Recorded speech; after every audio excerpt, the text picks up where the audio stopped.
quero falar diretamente com os pais nesse momento e responsáveis que têm responsáveis aí por menores de idade. Vocês sabiam que a hipertensão arterial é um problema de saúde que afeta cada vez mais crianças aqui no Brasil? É preciso ficar atento, viu? A gente preparou uma reportagem sobre o assunto. Mesmo que não seja muito falada, a hipertensão infantil é um problema crescente no país. Muitas vezes, a doença pode ser silenciosa e a criança pode não apresentar sinais. Por isso, medir a pressão nas consultas médicas é de extrema importância para que, se necessário, logo um tratamento possa ser iniciado. Então, como é que a gente vai descobrir se a gente medir, né? E existem diretrizes, tanto internacionais quanto nacionais, que a partir de 3 anos, todas as crianças deveriam medir a pressão arterial pelo menos uma vez por ano. Tá? Então, em alguma consulta de rotina, medir a pressão. Se essa criança já tiver algum sobrepeso ou obesidade, deveria medir em todas as consultas, porque seria já um fator de risco a mais. E também tem outras condições que, mesmo antes dos 3 anos, você precisaria de ter essa medida nas consultas de rotina.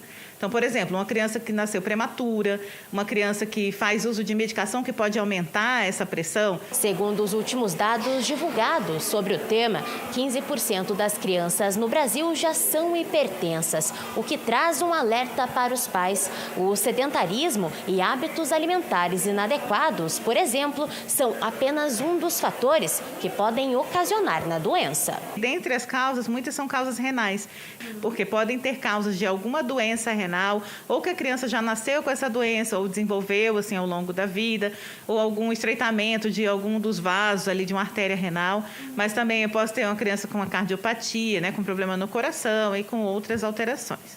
Esse assunto é um grande alerta para evitar os riscos que podem ser para toda a vida. O pediatra, como um todo, a gente pensa como é que vai ser o adulto que a gente vai entregar. Então, o que pode acontecer? Às vezes, a gente tem um adulto que é hipertenso e que pode ser que já tinha essa hipertensão há mais tempo. E quais são as consequências principais em longo prazo de uma hipertensão crônica?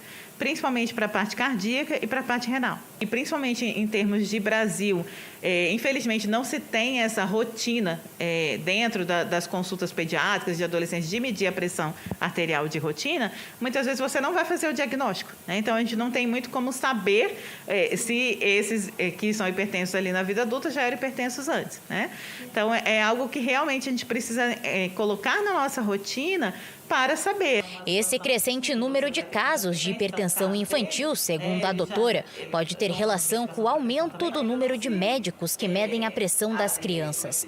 Porém, para a especialista, os hábitos do cotidiano também têm grande parte nisso. Então, a gente tem muita ingestão de sódio, alimentos industrializados, fast food. Então, isso mesmo numa criança que está mais magrinha, às vezes também pode influenciar. Tá? O sódio é algo que está muito envolvido na gênese da hipertensão. Por isso, o alerta não é apenas para os pais. Os familiares devem sim cuidar dos hábitos alimentares e colocar a consulta de rotina em dia. Mas os médicos também devem ficar espertos, entendendo a importância de medir a pressão com o equipamento adequado, de acordo com cada idade, já que isso ainda não acontece com frequência. Tá aí, né? É importante os pais, os responsáveis pedirem isso, né? Essa aferição da pressão dos pequenos nas consultas aí de rotina.